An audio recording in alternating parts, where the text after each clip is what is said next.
दोस्तों आइए देखते हैं 9.1 का क्वेश्चन नंबर 15। कह रहा है एक सीधा राजमार्ग मीनार के पाद तक जाता है। मीनार के शिखर पर खड़ा एक आदमी एक कार को 30 डिग्री के अवनमन कोण पर देखता है। यहाँ देखिए ज़रा, यहाँ अगर अवनमन कोण यहाँ 30 डिग्री होगा तो ये अंदर कितना हो जाएगा 60 डिग्री। अगर ये अंदर 60 डिग्री हो जाएगा तो यहाँ कितना बनेगा 30 डिग्री। यहाँ देखिए अवनमन कोण यहाँ ऊपर से देखते हैं, ऊपर से यहाँ 30 बन रहा है, त्रिभुज के अंदर कितना हो जाएगा 60। तो यहाँ अगर ये त्रिभुज में ये 90 है और ये 60 है तो ये कितना हो जाएगा 30 डिग्री।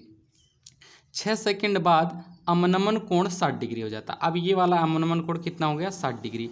अगर यहाँ ये 60 डिग्री हो गया तो ये अंदर कितना हो जाएगा 30 डिग्री हो जाएगा। ये अंदर 30 डिग्री हो जाएगा तो ये वाला कितना हो गया 60 डिग्री। तब ना 30 60 और ये 90 हो जाएगा कितना 180। कह रहा है इस बिंदु से मीनार के पद तक पहुंचने में कार द्वारा लिया गया समय। यानी अब क्या हुआ, पहले कार यहाँ पर था तब अवनमन कोण 30 बन रहा था, यहाँ नीचे कितना हो जाएगा 30 हो जाएगा, क्योंकि यहाँ 30 और ये ना 60 तो ये वाला 30 हो जाएगा।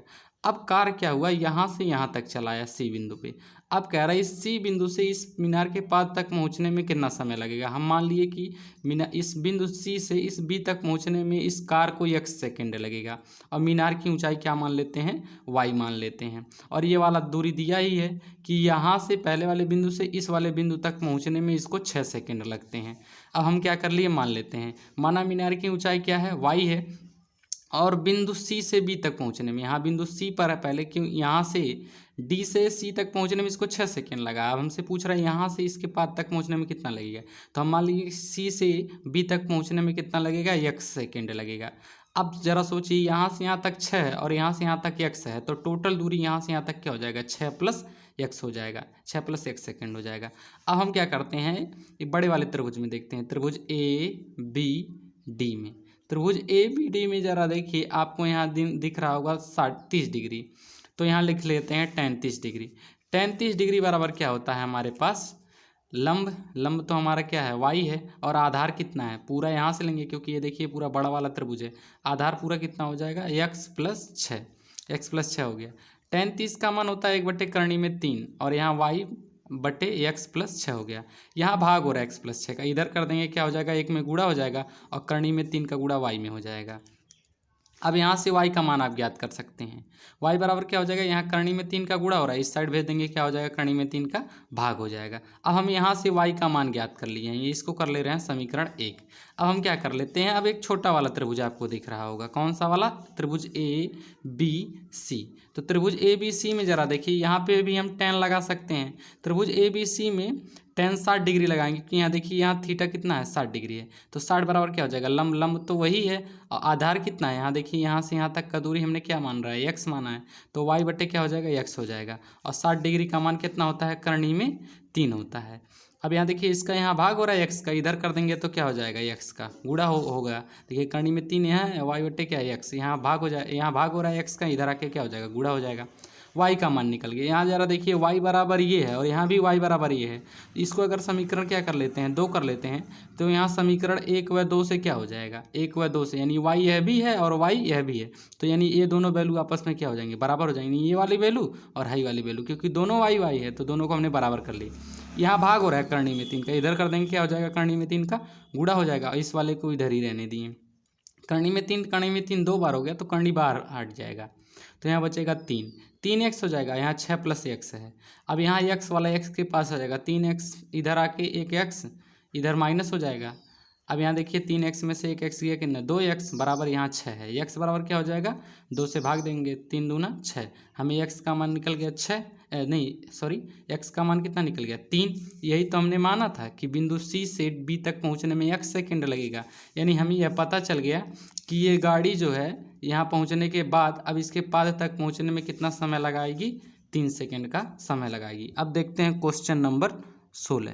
क्वेश्चन नंबर 16 कह रहा है मीनार के आधार से और एक सरल रेखा में 4 मीटर और 9 मीटर की दूरी पर स्थित दो बिंदु मीनार के शिखर का उन्नयन कोण पूरक कोण है। देखिए यहाँ एक मीनार है और इस मीनार के शिखर से एक उन्नयन कोण क्या है? पूरक कोण। पूरक कोण वही कोण होते हैं जिन दो कोणों का योग कितना होता है? 90 डिग्री होता है।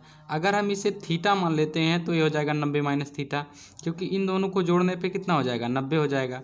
जैसे देखिए 90 माइनस थीटा और प्लस थीटा, इन दोनों को जोड़ेंगे, ये थीटा थीटा कट जाएगा, कितना हो जाएगा? 90 हो जाएगा। यानी ऐसे दो कोण जिनको जोड़ने पे कितना हो जाता है? 90 डिग्री हो जाता है, उन्हें क्या कहते हैं? पूरक कोण कहते हैं। अगर हम इस कोण को थीटा मान रहे हैं तो ये वाला क्या हो जाएगा? 90 माइनस थीटा हो जाएगा। अब जरा देखिए, इसके आधार से 4 मीटर और 9 मीटर की दूरी पर दो बिंदु हैं। ये बिंदु मान लीजिए 4 मीटर पर है और ये वाले बिंदु कितने हैं? यहाँ से 9 मीटर की दूरी पर है। अब हमें ज्ञात करना है कि आपको सिद्ध करना है कि ये वाली जो दूरी होगी ये 6 आएगी। हमें ये वाली दूरी नहीं मालूम है, तो ये वाली दूरी हम मान लेते हैं कितना? वाई। माना कि मीनार की ऊंचाई क्या होगी? वाई मीटर होगी। अब हम क्या कर रहे हैं, यहाँ से त्रिभुज, एक बड़े वाले त्रिभुज में, त्रिभुज ए बी डी में, त्रिभुज ए बी डी में आप देखिए जरा, यहाँ आप टेन कितना लगाएंगे? ये लगाएंगे 90 माइनस क्या? थीटा। टेन 90 माइनस थीटा, क्योंकि थीटा की जगह पे तो यही है। और ये बराबर क्या होता है? लंब। लंब हमने क्या मान रखा है? वाई। और आधार कितना हो जाएगा? 9 हो जाएगा। यहाँ से आप जरा देखिए एक चीज़, ये लंब बटे आधार हो गया। यहाँ क्या हो रहा है? गुणा हो रहा है। हम इधर कर देंगे, भाग हो जाएगा। उससे पहले एक चीज़ जरा पीछे, अगर आप त्रिकोणमिति में पढ़े होंगे कि अगर टेन 90 माइनस थीटा होता है तो ये हो जाता है क्या? Cot theta. क्या हो जाता है? कॉट थीटा हो जाता है। टेन 90 माइनस थीटा क्या हो जाता है? कॉस थीटा हो जाता है। और यहाँ देखिए ज़रा, वाई बटे हो जाएगा 9, यहाँ भाग हो रहा है, इधर कर देंगे क्या हो जाएगा? 9 गुणे कॉट थीटा हो जाएगा। इधर क्या हो गया? वाई हो गया। इसको समीकरण 1 करके रखे रहते हैं। अब जरा देखिए, अब एक छोटे से त्रिभुज में देख रहे हैं। कौन सा त्रिभुज? त्रिभुज ए बी सी में, त्रिभुज ए बी सी में देखते हैं। इस त्रिभुज में हम क्या लेंगे? वही टेन थीटा लेंगे, क्योंकि यहाँ देखिए ज़रा, हमारे पास यहाँ का एंगल कितना है? थीटा ही है। टेन थीटा बराबर क्या हो जाएगा हमारे पास? लंब। लंब कितना है? वाई ही माने हैं। और आधार यहाँ कितना है? 4 है, 4 लिख देंगे। अब यहाँ जरा देखिए, यहाँ भाग हो रहा है, इधर कर देंगे क्या हो जाएगा? गुणा हो जाएगा। तो ये हो जाएगा टेन थीटा गुणे क्या? 4 बराबर क्या हो जाएगा? वाई हो जाएगा। यहाँ समीकरण कितना हो गया? 2। अब जरा देखिए, वाई बराबर यह भी है और वाई बराबर यह भी है, तो समीकरण 1 व 2 से, समीकरण 1 व 2 से, समीकरण 1 व 2 से, यानी इन दोनों को एक बराबर कर लेंगे। जैसे क्या कर लेंगे हम? टेन थीटा गुणे 4 बराबर कर लेंगे किसके? कॉट थीटा गुणे क्या? 9। अब जरा यहाँ चीज़ एक समझिएगा। अब यहाँ देखिए, कॉट थीटा का 9 में गुणा हो रहा है, इस साइड भेज देंगे कॉट थीटा का, तो क्या हो जाएगा? टेन थीटा में भाग होने लगेगा। टेन बट्टे क्या हो जाएगा? कॉट थीटा हो जाएगा। और यहाँ क्या होगा? गुणे 4 बराबर यहाँ क्या हो गया? 9 हो गया। अब यहाँ देखिए जरा, हम कॉट थीटा को क्या लिख सकते हैं? टेन को तो हमने टेन थीटा लिख दिया, कॉट को लिख सकते हैं 1 बट्टे टेन थीटा। क्यों? क्योंकि टेन, कॉट का उल्टा किसका होता? कॉट का उल्टा क्या होता है?